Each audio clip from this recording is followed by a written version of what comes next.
Hi everyone, welcome to our YouTube channel keep it simple. आज के video में हम बात करेंगे महानगर गैस लिमिटेड यानी कि एमजीएल के बारे में, जिन्होंने मुंबई और आसपास के एरियाज में जो सीएनजी और पीएनजी के प्राइसेस हैं उसमें बढ़ोतरी कर दी है। तो आज के वीडियो में हम इस टॉपिक को डिटेल में डिस्कस करेंगे और ये भी बात करेंगे कि भाई आखिरकार इन्होंने प्राइसेस बढ़ाए क्यों हैं और क्या करंट प्राइस पे हमें एमजीएल का शेयर लेना चाहिए या नहीं। और आगे बढ़ने से पहले अगर आपने अभी तक चैनल को सब्सक्राइब नहीं किया है तो प्लीज सब्सक्राइब करके हमें मोटिवेट कीजिए। तो सबसे पहले अगर बात की जाए कि भाई एमजीएल आखिरकार करती क्या है, तो एमजीएल भारत की एक leading natural gas distribution company है, जिनको कि 1995 में इनकॉर्पोरेट किया गया था। गेल इंडिया जो कि एक भारत की एक महारत्ना कंपनी है, ये एमजीएल की प्रमोटर है। एमजीएल में इनकी 32.5% की हिस्सेदारी है। और अगर बात की जाए कि भाई कौन कौन सी गैस ये डिस्ट्रीब्यूट करते हैं, तो सबसे पहले तो पाइप्ड नेचुरल गैस ये डिस्ट्रीब्यूट करते हैं, जैसे कि 1.96 मिलियन हाउस होल्ड्स हैं मुंबई और उसके आसपास के एरियाज में जो एमजीएल की पाइप्ड नेचुरल गैस को यूज करते हैं। इसके अलावा ये स्मॉल कमर्शियल एस्टेब्लिशमेंट और जो इंडस्ट्रियल एस्टेब्लिशमेंट है, वहां पे भी पाइप्ड नेचुरल गैस को सप्लाई करते हैं। इसके अलावा सीएनजी भी ये जो एक व्हीकल में फ्यूल की तरह यूज की जाती है, उसको भी लगभग 0.88 मिलियन व्हीकल्स को रेगुलरली सप्लाई करते हैं मुंबई, थाने और जो आसपास के एरियाज है वहां पे।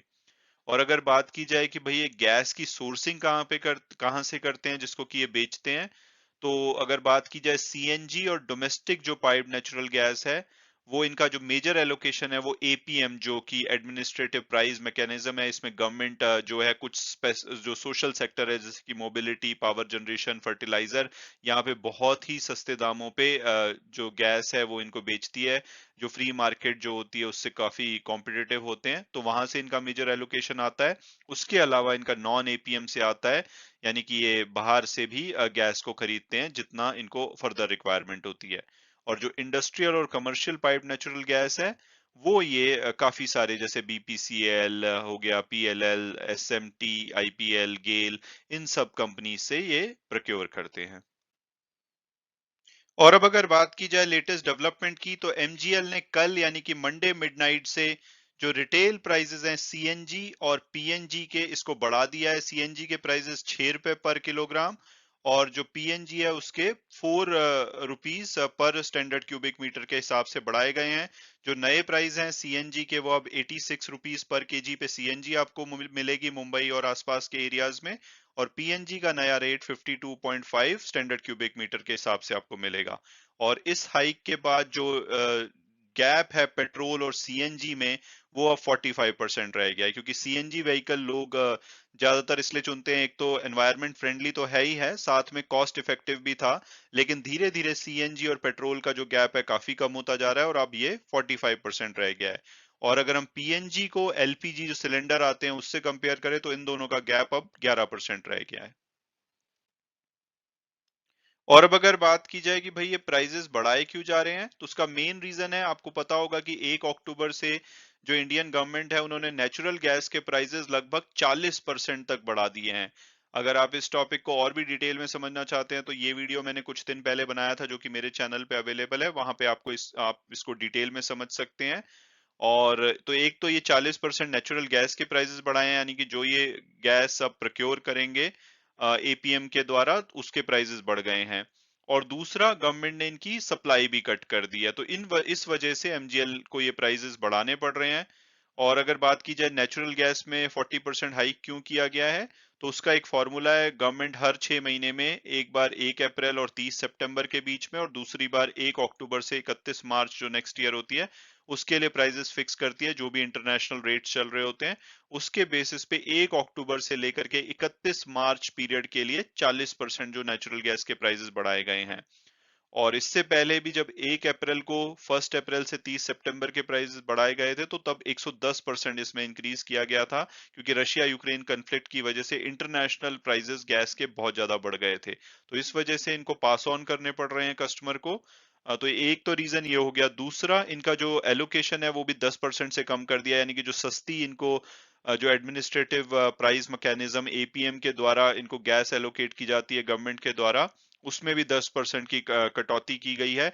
और अब जो ये कटौती की गई है, इस गैस को इन्हें मार्केट से एक महंगे रेट में खरीदना पड़ेगा, तो उसको भी ये कस्टमर को पास ऑन कर रहे हैं। इसके अलावा जो रुपी नीचे गिर रहा है और इनको इंपोर्ट करना पड़ता है गैस का, तो उस वजह से भी इनको नुकसान हो रहा है। और अब अगर बात की जाए कि क्या ऐसे में हमें एमजीएल का शेयर लेना चाहिए या नहीं, तो सबसे पहले अगर हम इसकी पास्ट परफॉर्मेंस देखें तो 3 साल में इन्होंने काफी डिसअपॉइंटिंग परफॉर्मेंस दी है।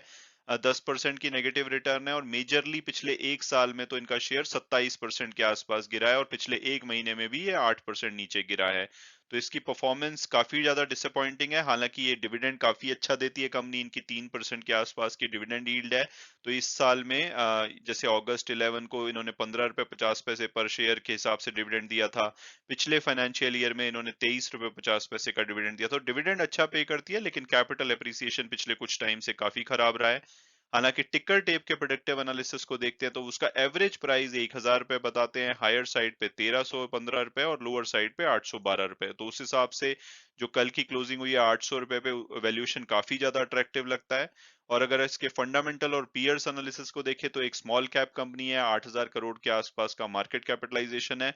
लेकिन अगर इनके कॉम्पिटिटर जैसे कि गुजरात गैस और आईजीएल इनके मेन कॉम्पिटिटर हैं, उनके मुकाबले इनका वैल्यूएशन काफी अट्रैक्टिव है, रिटर्न ऑन इक्विटी अच्छी है, प्रॉफिटेबल कंपनी है और वैल्यूएशन अच्छा है। तो अगर इनके पॉजिटिव की बात करें तो वैल्यूएशन बहुत ही ज्यादा अट्रैक्टिव है।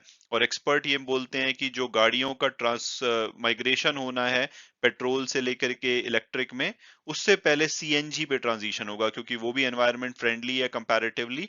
और अभी इलेक्ट्रिक व्हीकल का इंफ्रास्ट्रक्चर बनने में काफी टाइम लगेगा। और इसलिए आप देखते हैं कि मारुति हो गई, इवन टाटा मोटर्स महिंद्रा के भी कुछ वर्जन आते हैं जो कि सीएनजी वेरिएंट है। तो इस वजह से सीएनजी का अभी डिमांड रहने वाली है, वैल्यूएशन अट्रैक्टिव है, कंपनी अच्छा डिविडेंड पे करती है। तो ये सब इनके पॉजिटिव्स हैं।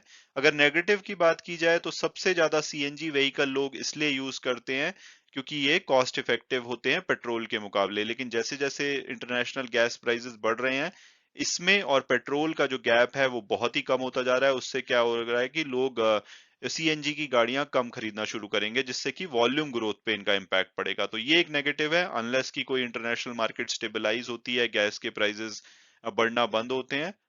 अगर ऐसा नहीं होता तो इनका लिए शॉर्ट टू लॉन्ग टर्म में ये एक नेगेटिव न्यूज हो सकती है। मैं उम्मीद करता हूं कि आपको ये वीडियो पसंद आया होगा और आपने कुछ नया जाना होगा। इसके अलावा ये डिस्क्लेमर भी है कि अगर आप किसी भी शेयर में इन्वेस्ट करना चाहते हैं तो अपनी फर्दर रिसर्च के बेसिस पे ही कीजिए। Thanks so much for watching the video and God bless you all.